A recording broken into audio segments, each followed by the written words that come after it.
Hi, everybody. Welcome to Christian Homestead. My name is Jared. You might remember a recent video where we were looking at all these news stories about these large baptismal events. Because for the last couple of years, it feels like every few months there's been a news story written about a large group being baptized in Africa or Indonesia. And I wanted to know, is this out of the ordinary? Because I don't remember this type of thing before a few years ago.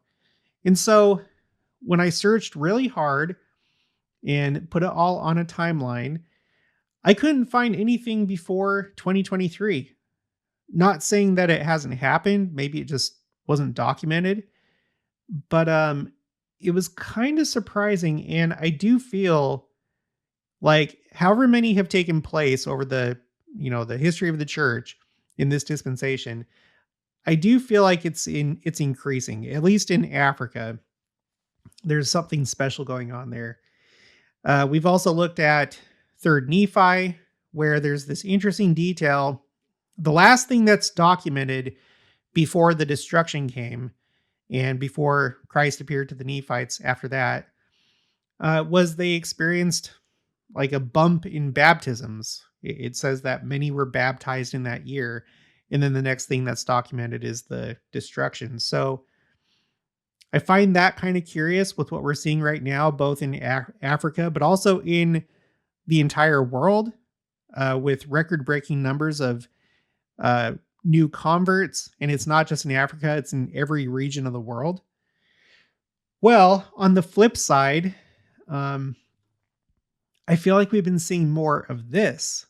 So we just talked about people joining the church, but now it seems like there's an increase of this type of persecution at these sporting events. So here's a Deseret News article from February 4th.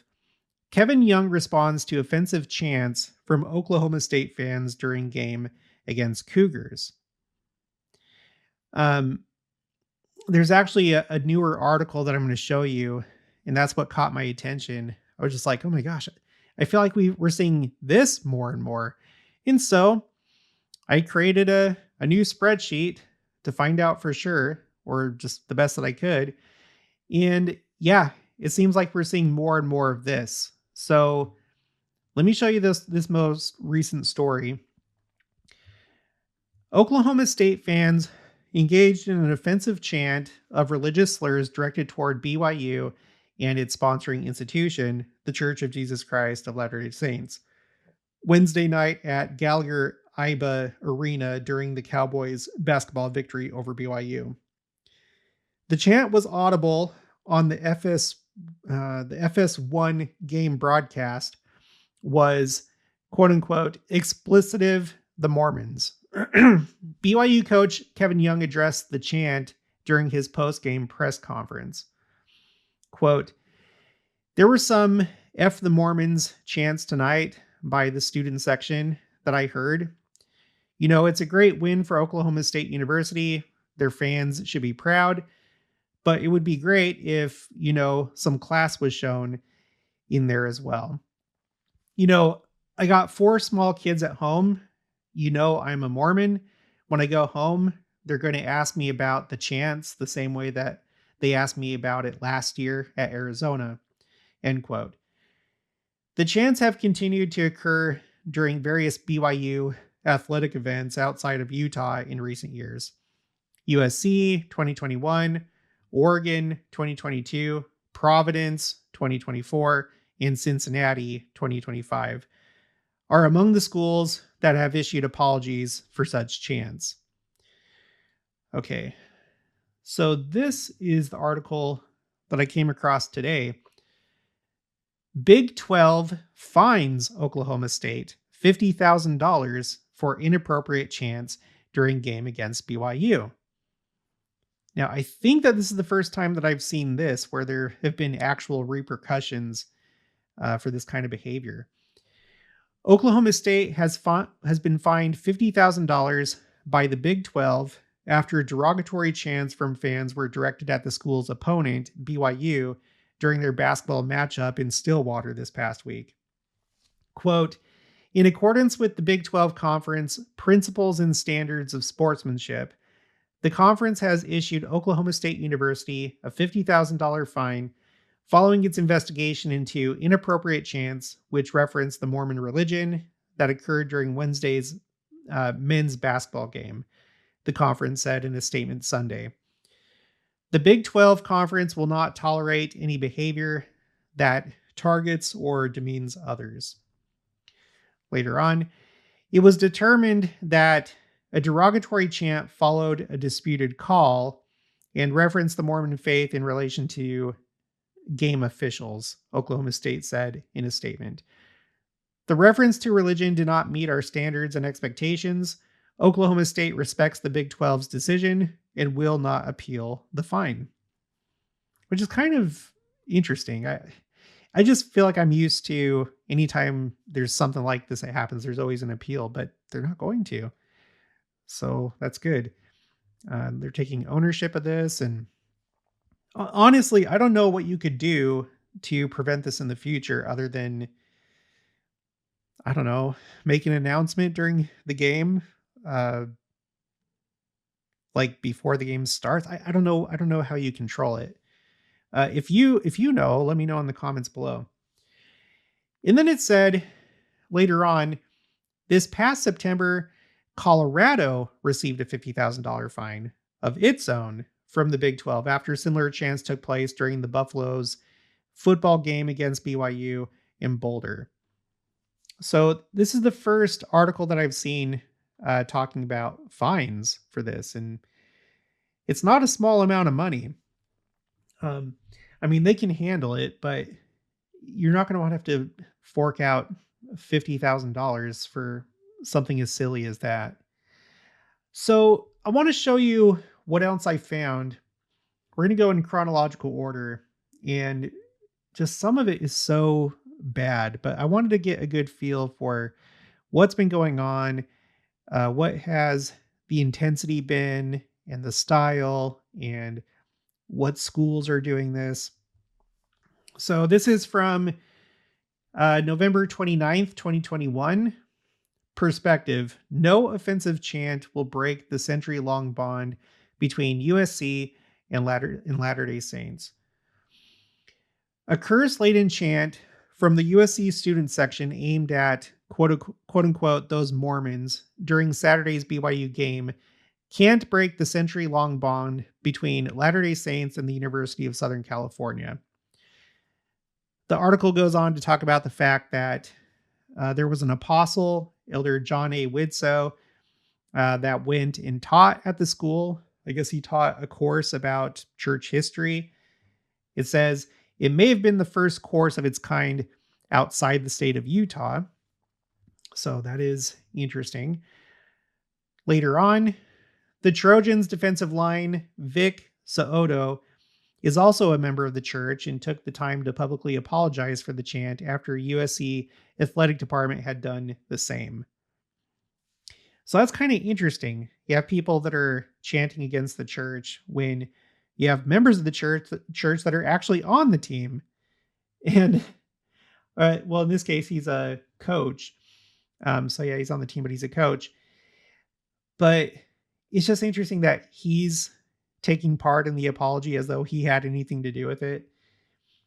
And then later, of course, this doesn't mean students can't improve or be taught a better way at places like USC, BYU, or beyond. At BYU, this includes eliminating "Let's Go Brandon" chants. Now, I had never heard of this before, so I had to look it up. There's a link to an article. "Let's Go Brandon" chants don't belong at BYU games. The churlish "Let's Go Brandon" chants sweeping across the United States should have no place at BYU. To the uninitiated, the cheering that was recently captured on video at Lavelle Edwards Stadium and shared on social media might appear like little more than an expression of wholesome school spirit. But when two young men dressed like founding fathers, in cougar blue frocks no less, began a "Let's Go Brandon" chant at a recent football game, they weren't rooting for anyone on the field. No, the wig-clad fans were in fact jeering the President of the United States, Joe Biden. And they're not the only ones. From elected officials in Congress to sports fans in arenas across the country, conservatives have been using "Let's Go Brandon" as code for expressing their displeasure with the current administration. So if you've been watching my channel, you know I'm no fan of any of this type of behavior. It doesn't matter which political party it is or social issue or anything. It's not appropriate behavior.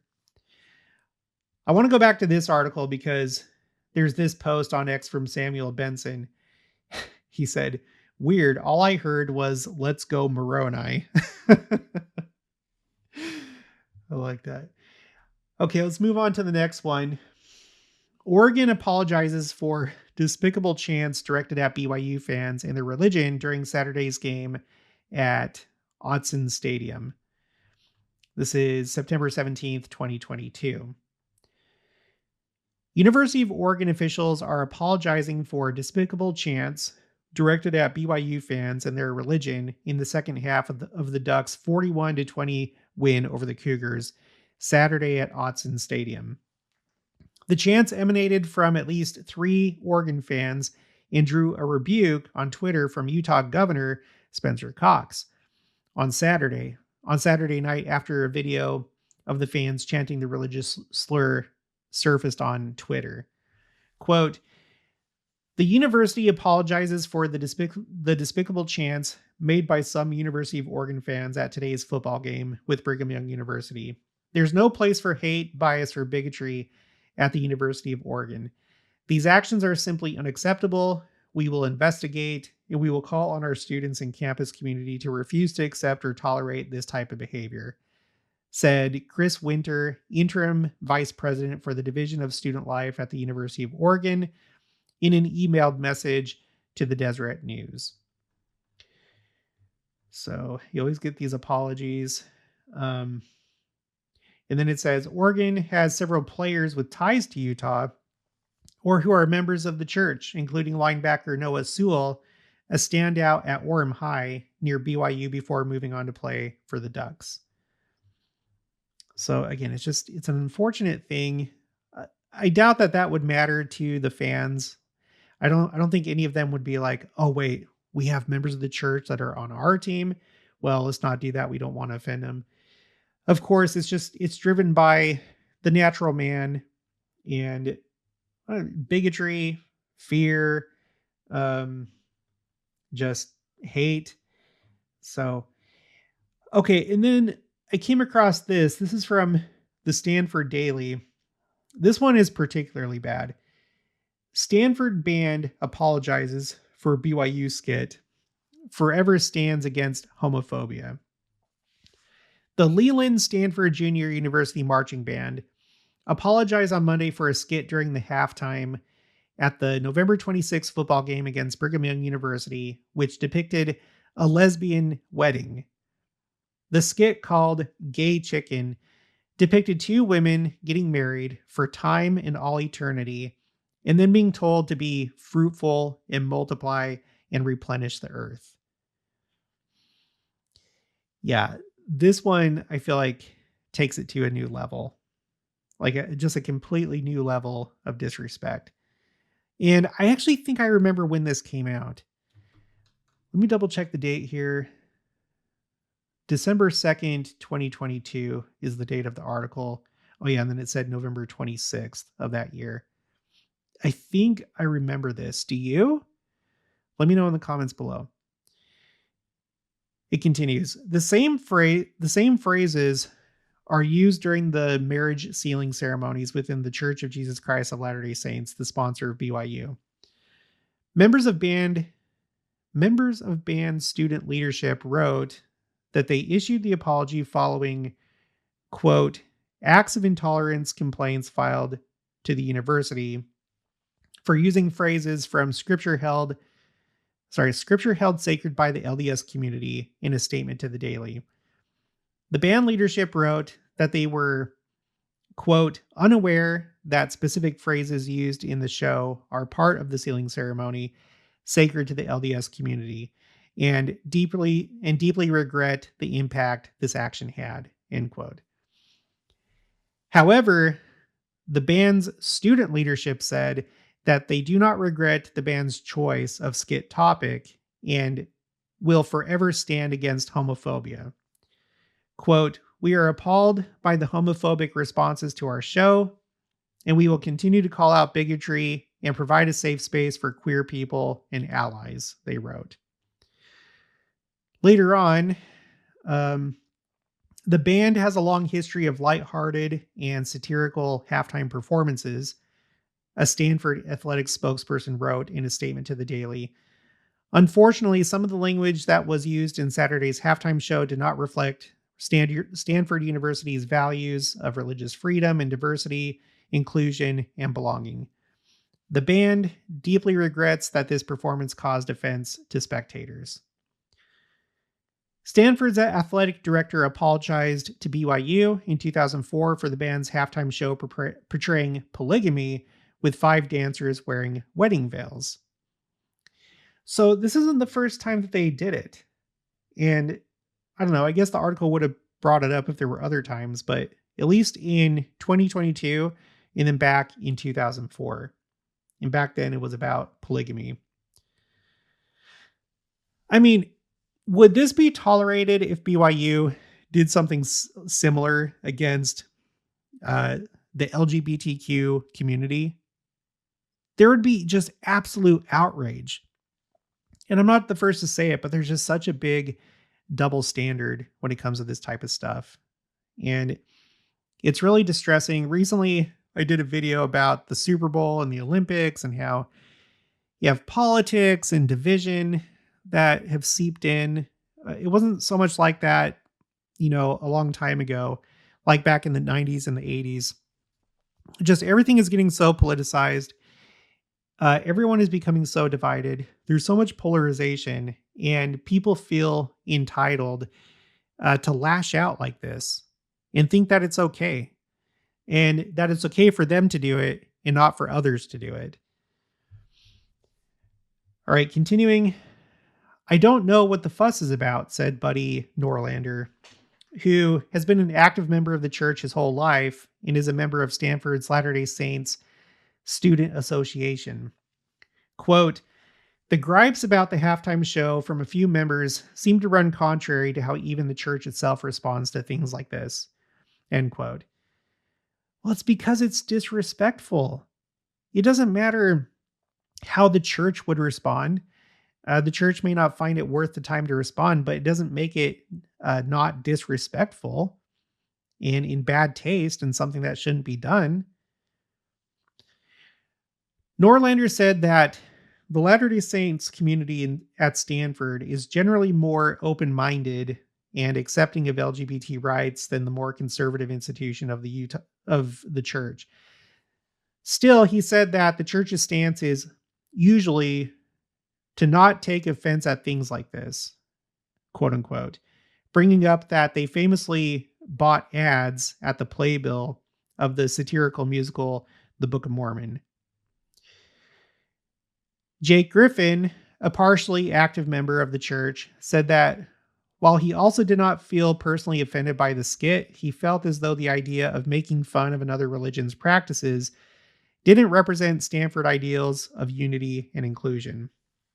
Quote, "Isolating LDS individuals and laughing at them for their beliefs is an ineffective method of change and destroys any mutual respect I would hope to see between religious and non-religious students," Griffin said. Okay, on to the next one. This is December 4th, 2024. Profane chant directed at BYU draws apology from Providence athletic director. An apology to the BYU men's basketball program was issued from the X account belonging to the Providence athletic director for quote-unquote unacceptable chants during Tuesday night's game at the Amica Mutual Pavilion in Providence, Rhode Island. The post from Providence College Vice President and Athletic Director Stephen Nepolillo said the chants came from the student body and do not represent who Providence College is and what we stand for.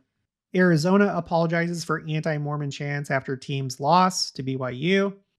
Arizona have, I think the grammar is off in this article because the title says Arizona apologize for anti-Mormon chants. It should be Arizona apologizes, and then Arizona has apologized after some of the team's fans directed abuse at BYU after the Cougars' upset victory over the Wildcats on Saturday.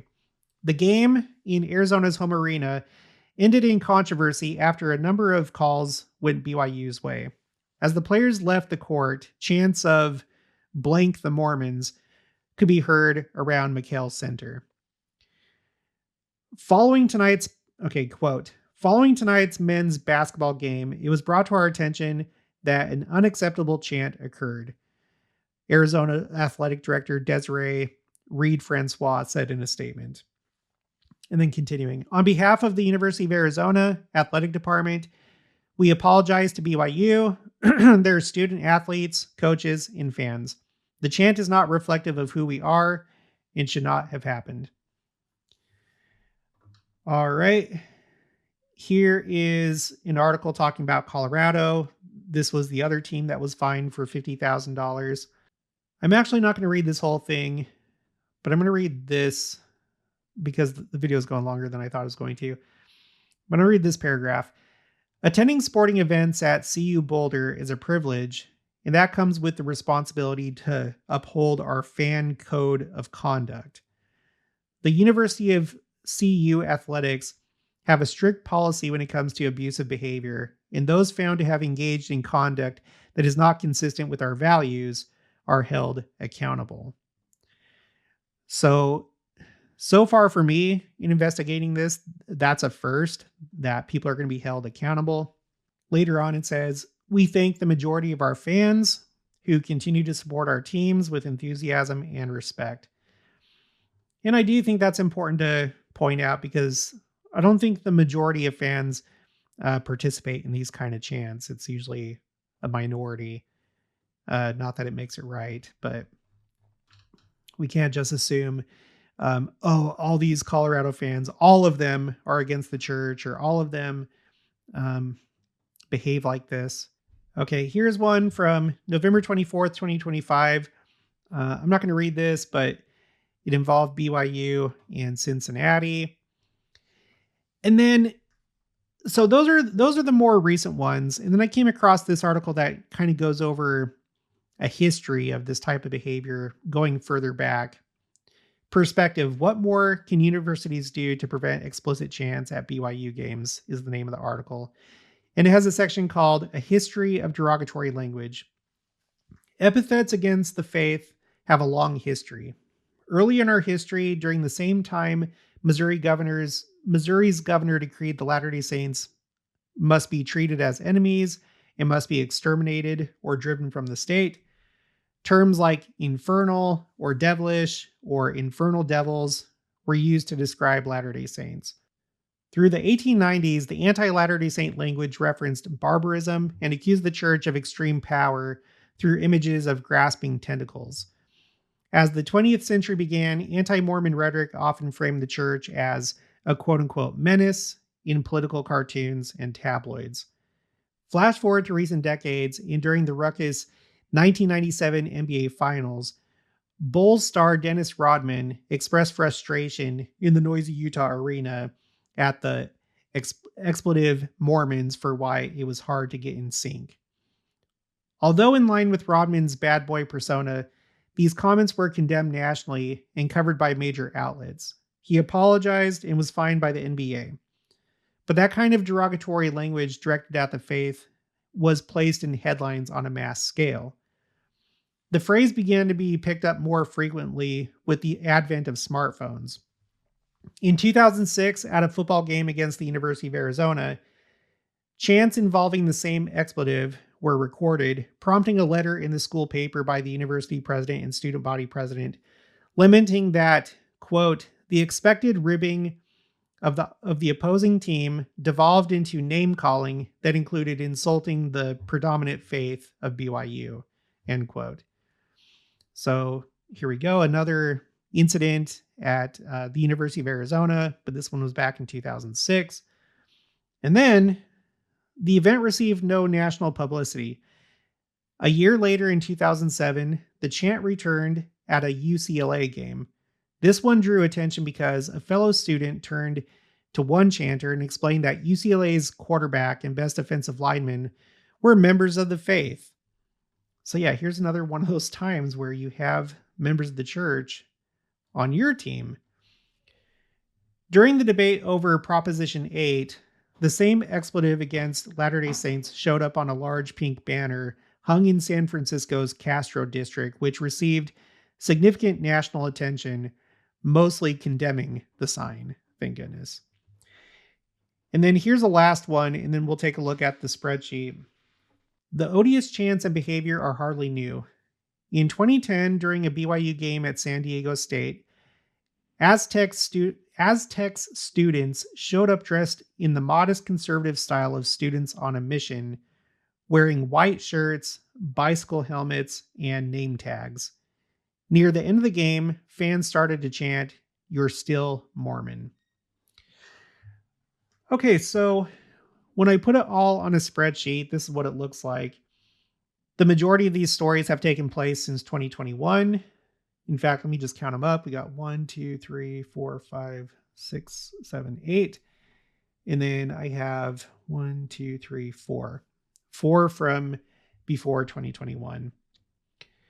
Again, I don't know if it's just gone undocumented. I'm sure that it's happened plenty of times, maybe at smaller scales. And of course, that's not newsworthy. I don't know if like Deseret News just decided to like document this more and call it out to try and fight back against it. The majority of these teams are from the West. I don't know if that factors into it though, because, you know, BYU's mostly going to play. Well, I don't know. It's been a long time since I've watched college sports. Let's see. Teams of the Big 12. Let's go here.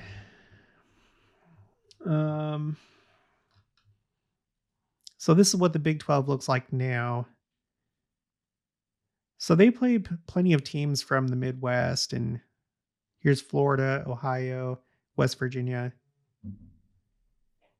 I was going to say maybe it's just because they mostly play teams from the Western United States, but nowadays I don't think that's true. There was a time that was the case when they weren't in the Big 12. And I kind of wonder if it has to do with the fact that people from these other states like Arizona, Oregon, California, maybe they're more familiar with the church because you have sizable populations of church members in these Western states. So maybe that's why. I don't know. I would love to hear your opinion in the comments below. But anyway, this is what it looks like. If you come across any other articles that I don't have, just send it my way and I'll add it to this spreadsheet and we'll do an update. But just like these baptisms over here, these large baptismal events, I think that this is increasing. And it kind of makes sense. The church is reaching newer and newer heights. And I guess it just makes sense that there would be opposition to that in every form, including at these sporting events. And we just recently heard from President Oaks that we can expect opposition to continue to increase. So this is probably just symptomatic of that increased opposition driven by the adversary. But anyway, that's going to be it for this one. I'll talk to you guys later.